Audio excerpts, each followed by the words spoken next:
Berdasarkan penelitian di Inggris pada tahun 2010, 100% kasus serviks baru di Inggris berkaitan dengan gaya hidup dan faktor risiko lainnya. Berikut adalah faktor risiko utama untuk kanker serviks.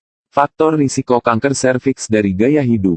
Riwayat seksual, banyak jenis kegiatan seksual yang berkaitan dengan kanker serviks dan infeksi HPV.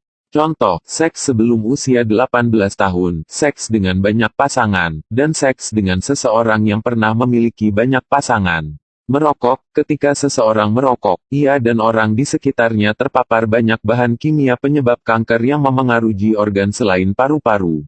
Molekul berbahaya ini diserap melalui paru-paru dan dibawa dalam pembuluh darah ke seluruh tubuh. Wanita yang merokok 2 kali lebih beresiko terkena kanker serviks daripada wanita bukan perokok. Para ilmuwan percaya bahwa zat-zat ini dapat merusak DNA sel-sel serviks dan berkontribusi terhadap pertumbuhan kanker serviks. Penggunaan pil kebon. Wanita yang pernah menggunakan obat kontrasepsi oral seperti pil kebon selama lebih dari 5 tahun mengalami peningkatan risiko untuk kanker serviks, tapi risiko ini kembali normal dalam beberapa tahun setelah berhenti menggunakan pil. Faktor risiko kanker serviks dari genetik. Riwayat keluarga. Wanita yang memiliki saudara perempuan atau ibu yang pernah terkena kanker serviks 2 atau 3 kali lebih beresiko untuk kanker serviks. Kondisi lainnya yang membuat Anda berisiko kanker serviks. 1.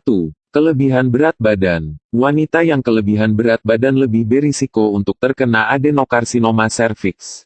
2. Kehamilan. Wanita yang telah menjalani 3 kehamilan penuh atau lebih, atau yang mengalami kehamilan penuh pertamanya sebelum usia 17 tahun, 2 kali lebih berisiko untuk kanker serviks. 3. Imunosupresi. Pada kebanyakan orang dengan sistem kekebalan tubuh yang sehat, virus HPV akan hancur dengan sendirinya dalam 12-18 bulan. Namun, orang dengan HIV atau penyakit kesehatan lainnya atau yang menggunakan obat-obatan yang membatasi sistem kekebalan tubuh berisiko tinggi terkena kanker serviks. 4. Diethylstilbestrol atau DES. Wanita yang ibunya pernah menggunakan DES, suatu obat yang diberikan pada wanita untuk mencegah keguguran dari tahun 1940 sampai 1971, mengalami peningkatan risiko terkena kanker serviks. 5. HPV. Ini adalah faktor risiko terpenting untuk kanker serviks. Meskipun HPV menyebabkan kanker, memiliki HPV tidak berarti Anda akan terserang kanker.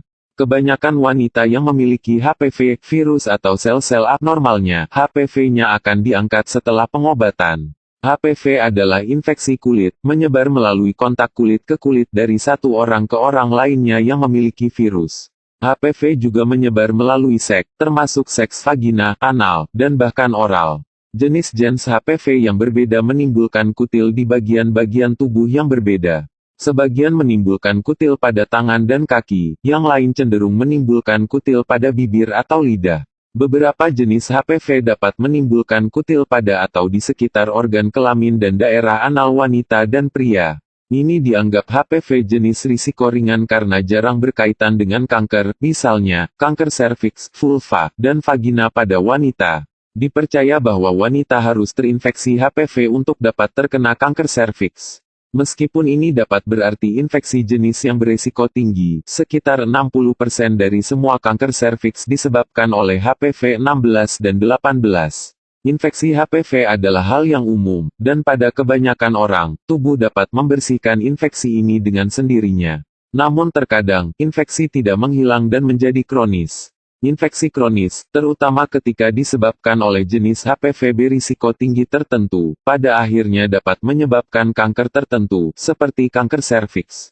6. Infeksi klamidia. Klamidia adalah jenis bakteri umum yang dapat menginfeksi sistem reproduksi yang tersebar melalui kegiatan seksual. Infeksi klamidia dapat menyebabkan peradangan panggul, dan kemudian ketidaksuburan. Ini bisa dilihat dengan risiko kanker serviks lebih tinggi pada wanita yang memiliki hasil tes darah positif dengan infeksi klamidia di masa lalu atau saat ini, dibandingkan dengan wanita yang memiliki hasil tes normal.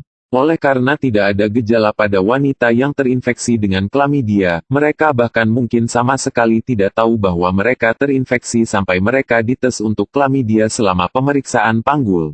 Sekian dan semoga informasi ini bermanfaat.